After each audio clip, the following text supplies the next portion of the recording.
Hello everyone, welcome to third and last day in Goa. तर ज्या हॉटेलमध्ये आम्ही राहत होतो तिथेच आम्ही सकाळी सकाळी मस्तपैकी चहा घेतला। आता आदल्या दिवशी रात्री आल्यामुळे तुम्हाला रिसॉर्ट व्यवस्थित दाखवता आलं नाही, म्हणून मी सकाळी व्यवस्थित रिसॉर्टचं शूट करून घेतलं।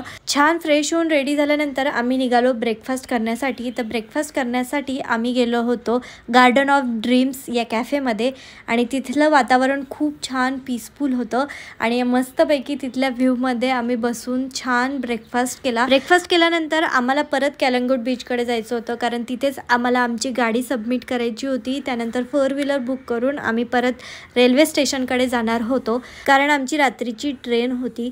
तर आमचे फ्रेंडसुद्धा आरंबोल बीच सोडून अंजुना बीच जवळ राहणार होते, त्याच्यामुळे आम्ही सगळे सोबतच निघालो आणि अंजुना बीच जवळील चार्मी रिम्समध्ये ते राहत होते। तर तिथे 1 BHK 2 BHK तुम्हाला रेंटवर मिळतात, सोबत किचनमधलं सुद्धा सगळं सामान आहे, त्यामुळे तुम्ही रात्री पण भूक लागली तर काहीही बनवून खाऊ शकतात। जाता जाता आम्ही अंजुना बीच जवळ थोडीशी शॉपिंग केली आणि मग आम्ही पोहोचलो कॅलंगूट बीच जवळ। तर तिथे आम्ही मस्तपैकी भरपेट जेवण केलं आणि परतीच्या प्रवासाला म्हणजे रेल्वे स्टेशनकडे निघालो।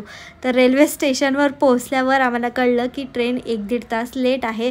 तर मग आम्ही तिथेच बसल्या बसल्या छान हिशोब केला। तर शॉपिंग वगैरे सगळं इन्क्लूड करून आमचा दोघांचा या ट्रिपचा खर्च 40,000 झाला आहे। तर ही ट्रिप इथेच संपते, भेटूया पुढच्या व्हिडिओमध्ये, बाय।